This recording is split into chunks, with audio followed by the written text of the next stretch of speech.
10 meses de ahí en adelante, en la medida que el legislador espera que estén ya el dictado algunos reglamentos para que pueda ser operar el sistema. Por lo tanto, antes de 10 meses, que es el plazo máximo para los reglamentos, no hay posibilidad, yo calculo que un año por lo menos vamos a estar en vacancia, ¿no?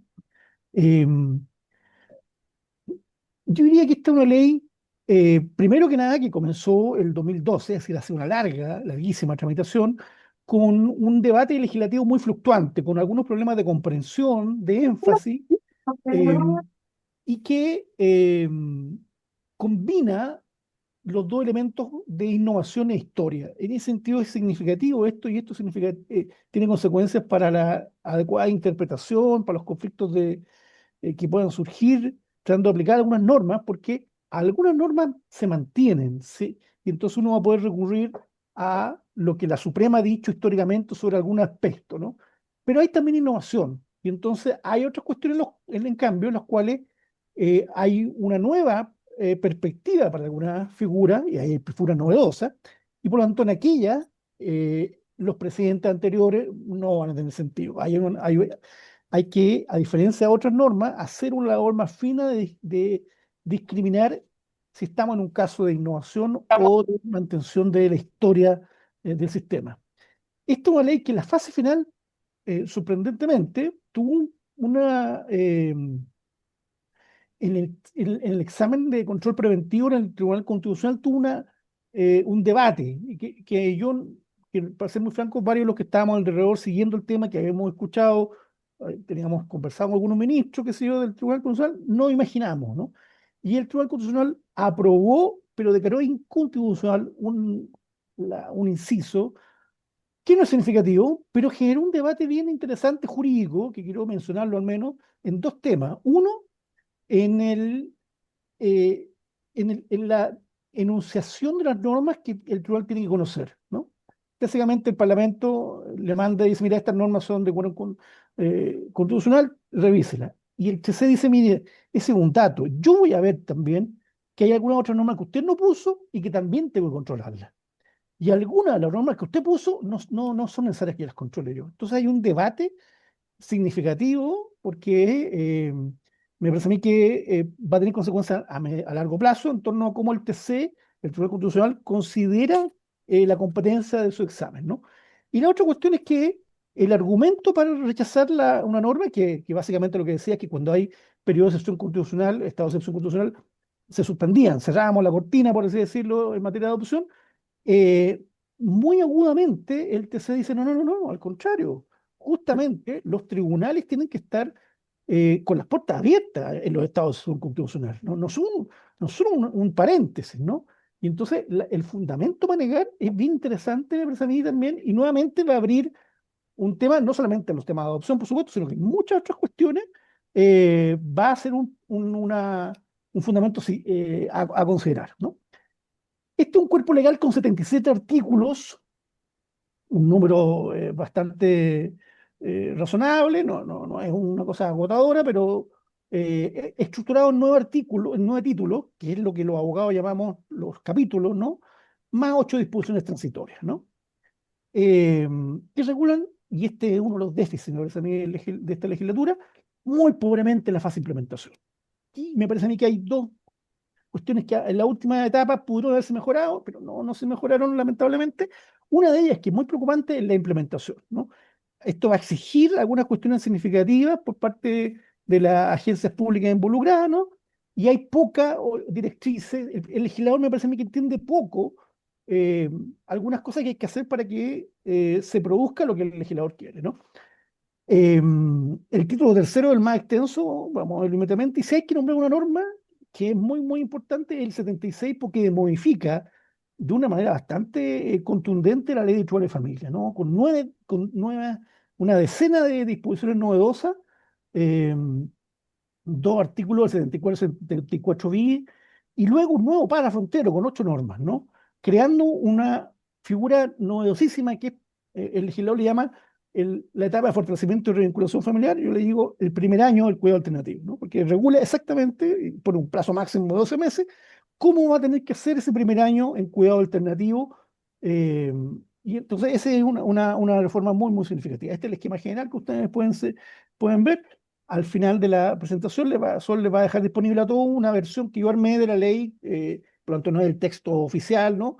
Pero tiene índice, tiene estas cositas que a los abogados, a quienes trabajamos con las leyes, los operadores también, los jueces, nos ayudan a hacer ordenarlo y que las leyes no traen, pues, ¿no?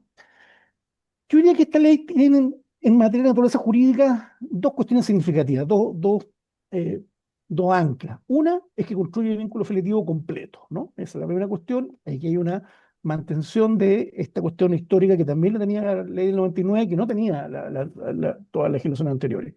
Pero además se reconoce, me parece a mí, el carácter de medida de protección. Estaba más claro en el texto de marzo. En el texto final se sacó el artículo primero, que yo había defendido, había hecho una propuesta de redacción y se le hizo caso a una distinguida colega y amiga mía, ¿no? Que no le gustaba esa norma, pero subyace la preocupación porque la adopción se entienda dentro del itinerario proteccional, ¿no? Y eso me parece a mí que era lo relevante, ¿no? Característica es de orden público, ¿no? Por los altos fines involucrados, por los sujetos que intervienen. Hay un sujeto que es la administración en algún minuto, ¿no? No está entregada enteramente a las partes. En segundo lugar, es de exclusiva competencia judicial. Esto es relevante porque hoy día tenemos, como todos saben, ¿no? Un sistema de protección administrativa a cargo de las oficinas locales de niñez y la protección jurisdiccional. Esto es solo protección jurisdiccional, así lo dice explícitamente el 68 de la ley de garantía. Es subsidiaria, la adopción es una medida cuando hemos fallado en muchas otras cuestiones, ¿no? Y por lo tanto hay que recurrir a otros mecanismos y por eso es muy relevante la reforma de la ley de Tribunal de Familia que va a referirse una colega. Es gratuita la adopción, por supuesto, es irrevocable y aquí hay un problema que yo había hecho una propuesta de alguna hipótesis de causal que permitiese enfrentar los escasos, es cierto, pero existentes casos de adopciones fracasadas, ¿no? Pueden ser 6, 7 o 8, pero me parece a mí que no cabe aquí una visión utilitarista, es una visión que ve básicamente a la mayoría y dice, mira, o sea, a la gran mayoría le fue bien, a 3 o 4 que le da mal no es tan problemático. Eso es que la lógica del utilitarismo no puede tener lugar acá. Si hay niños que son devueltos de una manera a veces bastante brutal, eh, esto hay que resolverlo, porque si no, es un niño que queda doblemente marcado en el fondo porque va a llevar un apellido que marca la familia que lo abandonó, ¿no? Hay, de hecho, déjenme decirle, una demanda ya por una adopción frustrada en el norte de Chile que está esperando que se dicte sentencia. Esto me parece a mí que hay que quedar pendiente y tiene sus componentes mixtos, ¿no? En la adopción, en el viaje de adopción, como aquí hay algunos de los miembros del panel y del auditorio, hay componentes administrativos a cargo del Servicio Nacional de Protección Especializada y a su vez dentro del servicio hay roles que tiene la agencia pública y hay roles que los comparte con los organismos colaboradores acreditados especializados en esta cuestión y tiene un subcomponente también judicial también, ¿no? Y eso me parece a mí que hace que sea más complejo tipo de adopción, no todas estas adopciones están en la ley, quiero marcarla, pero nos permite categorizar, según diferencia de nacionalidad entre sujeto adoptante y adoptado, nacional e internacional. Carolina von Chapman, que es una experta internacional, es decir, alguien que afuera de nuestras fronteras la reconocen como una voz autorizada, se va a referir a esto. El legislador es novedoso porque no solo se preocupa, como históricamente, de la adopción internacional en la cual eh, extranjeros vienen a adoptar niños, sino también de cuántos sujetos chilenos van afuera a adoptar niños, ¿no? Hay una cuestión novedosa que nos habla un poco del cambio de sociedad. Yo habría esperado algo más todavía me parece a mí que el niño tiene que hacer mucho esfuerzo, tiene que aprender el idioma del extranjero, cuando pudimos haber exigido al extranjero que aprenda la lengua castellana, ¿no? Pero en fin, hay una mejora. Segundo, según la hipótesis causal, y básicamente tenemos dos hipótesis, desprotección y por integración.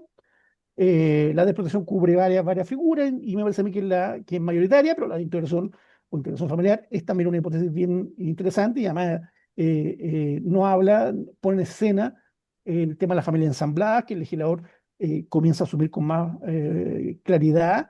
Y además me parece a mí que logra esta ley darle un tratamiento distinto a la adopción por integración, logra separarla, ¿no? Y eso me parece a mí que es valioso porque si no, no tenía mucho sentido, ¿no? Hacer como que fuera la misma cuestión y exigir lo mismo, hacer un mismo viajecito cuando estábamos en una hipótesis radicalmente distinta, ¿no? Luego, según la modalidad de filiación adoptiva, la regular o general y la abierta, como se denomina, o adopción abierta en el derecho comparado, pero nuestro legislador le cambió el nombre le llama con contactos podoadoptivos voluntarios, ¿no? Aquí hubo movimientos, sociedad civil, la Fundación Pro Bono, Pro Acogida, algunos académicos, yo también, por supuesto, estuvimos haciendo lobby ante el Parlamento, presentaciones, qué sé yo, y fue exitoso. La legislación me parece a mí que es interesante. Por supuesto, hay que modular las expectativas. La adopción abierta o estos contactos por adoptivo no van a ser la mayoría, pero van a permitir en un porcentaje destrabar algunos conflictos y facilitar las adopciones, ¿no? Y la adopción pluriparental. No existe en nuestro país, pero en Argentina es posible tener adopción pluriparental, ¿no? Va a ser interesante pensar si es que, a la luz sobre todo el fallo de la distinguida magistrado Bimasal, que nos acompaña hoy día acá, ¿no? Que además es la magistrado que ha dado una sentencia de pluriparentalidad, pensar si es que puede que, a partir de un juicio por integración, de adopción por integración, podríamos tener una escena que no abra a la pluriparentalidad. Pero el legislador fue más bien conservador en esta materia. Luego, según edad de adoptado, de recién nacido, de niño y de mayor de edad, que no existe en nuestro país. También se discutió en este proyecto, pero al final se desechó. Y según el procedimiento, tenemos el procedimiento de adoptabilidad, de protección, el de cesión voluntaria, que busca, por supuesto, como clásicamente, hacerla más breve porque hay una voluntad muy clara, hay un recién nacido, y el de integración. Hay tres distintos procedimientos, ¿no? El íter adoptivo básicamente tiene 5 etapas, me parece a mí. El legislador no las aborda en el orden que yo las pongo acá, las aborda más bien sistemáticamente, ¿no? La verdad, cronológicamente yo hago este abordaje y me parece a mí que es irrelevante porque me permite marcar que 1 y 5 básicamente administrativa, o sea, responsabilidad de la administración; 2, una responsabilidad compartida; y 3 y 4, básicamente judicial, ¿no? En la primera, la evaluación del adoptante. Se regulan los requisitos y muy genéricamente el proceso evaluativo. Había un esfuerzo, un interés en regular más fuertemente lo que se denominaba evaluación formativa. Eso no terminó quedando, pero la administración puede que lo asuma. Hay algún estudio que circuló en esta materia, ¿no? Que podría enriquecer la forma en que el servicio entiende esta materia, ¿no? Luego, la vinculación familiar del niño en cuidado alternativo, que también alguien más del panel se va a referir, y que este primer año, ¿no? Es relevante, es muy significativa, pero tiene, me parece a mí, varias deficiencias técnicas, ¿no? No construye, me parece a mí, el núcleo de las revisiones. Va a haber una serie de audiencias de revisión durante este primer año, que es el plan de intervención, ¿no? Para que haga un paralelo, en justicia juvenil el plan de intervención está definido en la ley, y es la herramienta que permite controlar cómo va ese proceso, ¿no? Y si hay mejora del plan de intervención, hay una serie de consecuencias; si hay empeoramiento e incumplimiento, hay una serie de consecuencias. Acá el legislador no entendió esto. No, regula la audiencia de revisión y dice que revisen, qué sé yo, pero no entiende lo que hay que hacer, ¿no? Y dado que esto es muy novedoso, aquí había que poner más cuidado. Y la segunda cuestión que es relevante, y es que es un desafío del Servicio de Protección, que no tenemos proceso, me parece a mí, estandarizado, sistemático, eh, masivo de trabajo en esta materia. Han habido experiencias más bien aisladas, ¿no? Hay experiencias más bien anecdóticas, es decir, una persona, una dupla, un equipo que está haciendo algo bien interesante, pero no lo que tenemos que hacer en la lógica de esta ley, ¿no? Y entonces eso va a ser significativo. Quizá hay que pensar en ya que está el magistrado Bimasal, que acaba de sacar una guía de conducción de audiencia de familia, en una guía de conducción de audiencia de esta etapa, que es la etapa de cumplimiento proteccional, el cuidado alternativo, que pueda entregar lineamientos a los operadores del sistema. Y luego tenemos las dos etapas clásicas: adoptabilidad, que queda entonces mucho más despejada. En la clásica sustitución de adopción se enredaba mucho porque teníamos esta familia que aparecía, pero eso debería quedar despejado con esta segunda etapa, la revinculación, y por lo tanto adoptabilidad debería ser un trámite mucho más expedito. Y luego quedamos ya en la sede de adopción, probablemente tal, que va a ser un juicio no contencioso, en el que no hay conflicto, ¿no?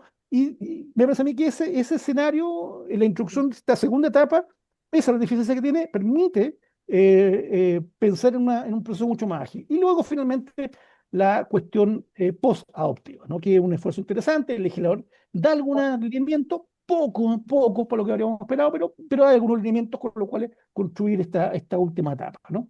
Y finalmente, 3 minutos, don Francisco. no, yo estoy terminando ya. Ya. Finalmente, otras regulaciones del legislador que hace, que no me voy a poder detener mucho en esta cuestión: se regula la adopción por integración, como ya dije; se regula la adopción internacional; la adopción por los guardadores, que había generado mucho ruido entre medio. Hay un artículo especial que regula la forma en que va a proceder esta cuestión, y que ya había quedado un poco despejado por la medida que el servicio había establecido un sistema de evaluación mucho más sofisticado, ¿no? No. Eh, Y eso me parece a mí que está bien armado, ¿no? Me parece a mí que el legislador, repito, ha construido un sistema en que innova en varias figuras, pero mantiene algunas otras. Hay una lógica también de un legislador más cuidadoso, cuando en vez de construir un Estado grande de principios, remite los principios de la ley de garantía. Por lo tanto, eh, el artículo 7 de la 21.430 vuelve a ser muy relevante acá. Los 10 criterios del artículo 7 van a tener mucho que ver porque van a ser, diría yo, el eje de la teoría del caso, del litigante, el eje, el fundamento del sentenciador, el eje de las decisiones que la administración tome va a seguir siendo interés superior del niño en los términos del artículo 7 de la 21.430, ¿no? Es entonces una rápida panorámica de este nuevo cuerpo normativo, valioso, necesario, que requiere en todo caso apuntalamiento en las varias etapas, en varios momentos, varios lugares que quedaron un poco débiles, ¿no? La moderadora les va a compartir ahora una versión que yo armé del texto también y del fallo del Tribunal Constitucional y este mismo PowerPoint de apoyo. Muchas gracias. Muchas Gracias, gracias, Francisco. Francisco. Muy cortito, Sol. Darle la bienvenida a los que se han integrado con posterioridad al